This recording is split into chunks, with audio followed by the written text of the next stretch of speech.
Olá pessoal, tudo bem?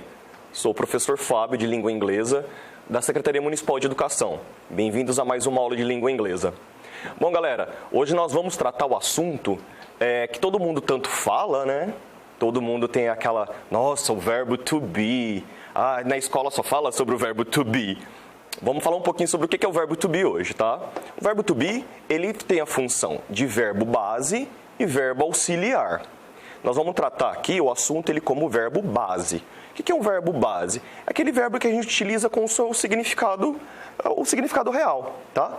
O interessante do verbo to be em inglês, que trazendo ele para português, ele tem dois significação de dois verbos, que no caso é o verbo ser e o verbo estar, certo? Bom, para a gente começar a falar um pouquinho sobre verbo, vamos dar uma recapitulada e dar uma lembrada. O que é verbo? Verbo é toda palavra que expressa uma ação. Essa ação ela pode ser uma ação física, uma ação mental, uma ação sentimental, uma ação espiritual e por aí vai, né? Exemplos, andar, caminhar, pensar, amar, orar, rezar, são ações, né? Tá bom? E quando nós falamos também verbo, nós falamos que esses verbos eles possuem seus tempos e seus modos. Sempre lembre assim, ó, 3 dedinhos aqui, 3 dedinhos aqui. 3 tempos, 3 modos. Quais são os modos? Modo afirmativo, o negativo e o interrogativo. O que é o afirmativo? Quando eu afirmo algo. O verbo to be é o verbo ser e estar. Vamos dar um exemplo assim, com o pronome eu. Eu sou, eu estou afirmando. E negativo? Eu não sou. Eu não estou. E interrogativo? Eu sou? Eu estou? São as funções aí dos modos, tá? São o modo afirmativo, negativo e interrogativo. E nos seus tempos, tem o pretérito, que em português nós chamamos de pretérito. Para simplificar, é passado, tá? Para quem não sabe o que é pretérito, e passado é a mesma coisa. O que é passado? Algo que começou lá atrás e já acabou.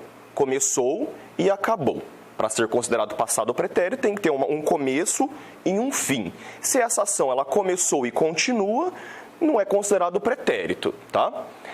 Presente, ações do agora, desse exato momento que nós estamos aqui nos falando, é presente. E também as ações do cotidiano, que por mais que eu não esteja fazendo naquele exato momento, são coisas do dia a dia. Nós consideramos também presente. A exemplo, escovar os dentes, pentear o cabelo, tomar banho. Eu não estou tomando banho agora, nós estamos batendo um papo aqui, estamos dialogando sobre o verbo to be. Mas é algo do meu cotidiano, do nosso cotidiano. Então, é considerado também tempo presente. Futuro. O que é futuro? É um tempo verbal, é algo que se espera que aconteça, algo que pode ser que aconteça. Dentro de inglês, a gente meio que subdivide esse futuro. O futuro hipotético, que é algo que pode ser que aconteça, que vem da palavra hipótese. Tá? Pode ser que chova amanhã, pode ser que esfrie amanhã. Né? Então, é uma hipótese que aconteça. E também tem o futuro planejado. Às 6 horas da tarde eu vou tomar café, às 7 horas da noite eu vou tomar banho. É algo que eu planejei, tá? Então, são as subdivisõezinhas aí dos modos e dos tempos. Beleza? Lembraram disso das nossas aulas lá na sala de aula, galera? Então, vamos lá. Era só pra gente dar uma relembrada, certo? Bom, eu trouxe aqui também, galera, pra gente dar uma relembrada sobre os personal pronouns, que são os pronomes pessoais de sujeito. Em inglês nós chamamos de subject pronouns, que são os pronomes de sujeito. Por que eu trouxe pronome, sendo que o assunto da aula é verbo e o verbo to be? Porque quando nós vamos conjugar um verbo, nós conjugamos eles com pronomes, os pronouns que nós falamos em inglês, tá? Vocês lembram lá desses pronomes que nós falávamos bastante em salas de aula, né? Vamos só dar uma relembrada. Nós temos lá I, you, he, she, it, we, you, they. Ok? Então lá, eu, você, ele, ela. O it é o pronome neutro que nós chamamos em inglês, que nós utilizamos para coisas, animais, objetos, lugares. Ó, pessoal, Ninguém reparou não, né? Deixa eu só cancelar aqui. Pronto, voltou lá. Which é utilizado então como pronome neutro, certo? Para coisas, animais, objetos, lugares, quando eu não especifico o gênero também de um ser humano, tá? Isso é lá das nossas aulas do 6º ano, que nós conversamos bastante sobre isso, tá? Lá do comecinho do estudo da língua inglesa. E na plataforma também vocês podem puxar que vai ter uma outra aula que nós vamos estar dando somente sobre pronomes pessoais, tá certo? Vocês seguem os links lá, vocês conseguem achar uma aula somente de pronomes pessoais, que não é esse o nosso intuito de hoje, é só para dar uma relembrada. Por quê? Todo o verbo, ele precisa de um sujeito. E um sujeito ou é o nome de uma pessoa, a Maria, o João, a Karina, e por aí vai, tá?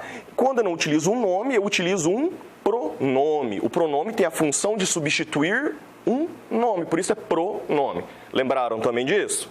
Espero que sim. Bem simplesinho. Então, nós temos lá os pronomes pessoais, os personal pronouns in English, ok?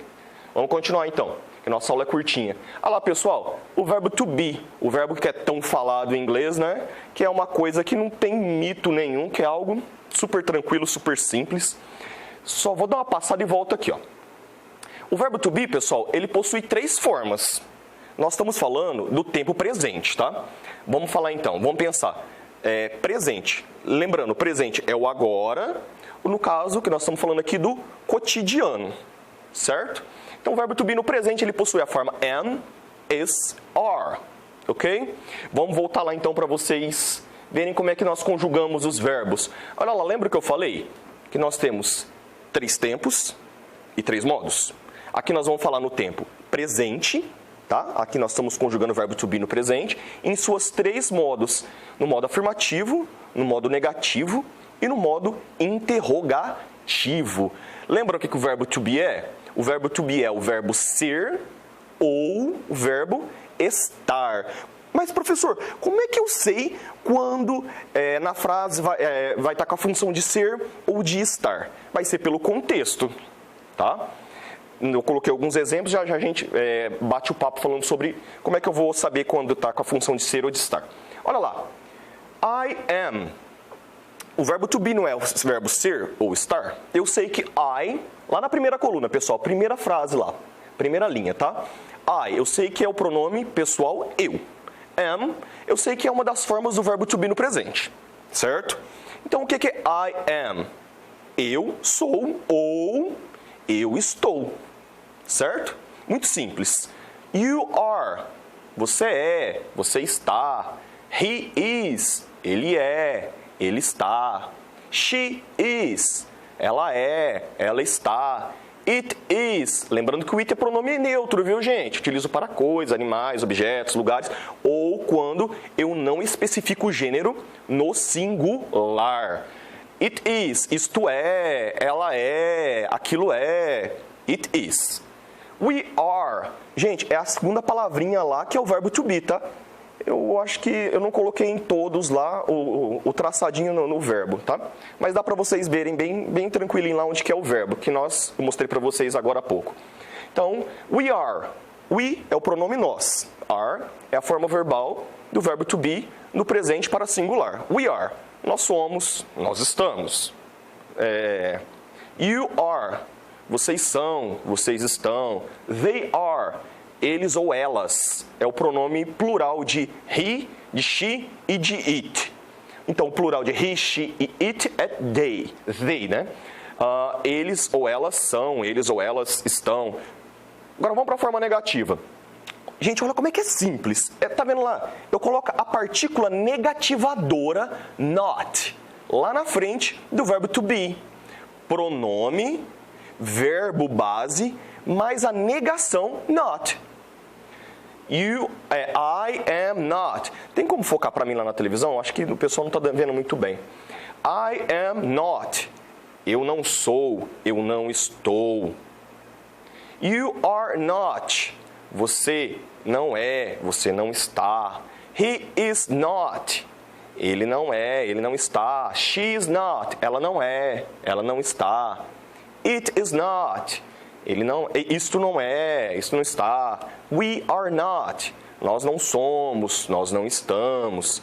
You are not. Vocês não são, vocês não estão. They are not. Eles ou elas não são, eles ou elas não estão. Tá? Agora a forma interrogativa. Comparem a primeira coluna lá do afirmativo e a última coluna interrogativa. O que aconteceu de diferente para poder formar um modo interrogativo com o verbo to be? Eu só faço a inversão de verbo e pronome. Se vocês observarem lá. Lá no afirmativo, né? I am. Como é que fica a forma interrogativa? Am I? Eu sou? Eu estou? A mesma coisa, gente, com todos os interrogativos com o verbo to be. Galera, isso acontece no verbo to be. Nos outros demais verbos aí que nós vamos falar mais nas nossas próximas aulas, existem os verbos auxiliares de presente, de passado e de futuro, que falamos também algum pouco nas nossas aulas em sala de aula presencialmente, que é o verbo auxiliar do e does para presente, did para passado e will para futuro. Tá? Mas aí nas nossas aulas nós vamos aprofundando mais o assunto de verbos auxiliares, que aqui nós estamos trabalhando com o verbo base. Então olha lá, eu só inverto. Am I? Are you? Is he? Is she? Is it? Are we? Are you? Are they? Ok? Gente, é super simples, não é? Então, o verbo é toda palavra que expressa uma ação.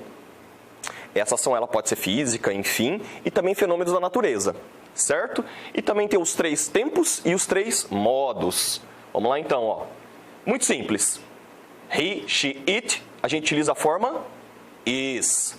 They, we, nós utilizamos a forma are. E aquela terceira forma, que é o am, o a e o mzinho, am, eu utilizo apenas para I, para eu, tá? Lembrem-se disso.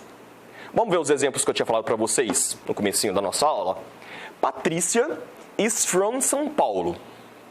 Olha lá o que está em destaque em vermelho grifado. Is é o verbo to be. Por que eu estou utilizando is? Porque a Patrícia, se eu for substituir o nome da Patrícia por um pronome pessoal, Patrícia é a mesma coisa que ela. Ela é she. Qual a forma do verbo to be para she? É is. Então, Patrícia is from São Paulo. A Patrícia é de São Paulo. I am hungry. Eu estou faminto. Olha lá o verbo to be quando é conjugado com o pronome I. We are students. Nós somos estudantes. Carlos e Patrícia are best friends. Carlos e Patrícia são melhores amigos. Aqui nós falamos um pouquinho as 3 formas do verbo to be, lembram no comecinho da aula? Então nós temos a forma am, is e are, isso para presente, tá?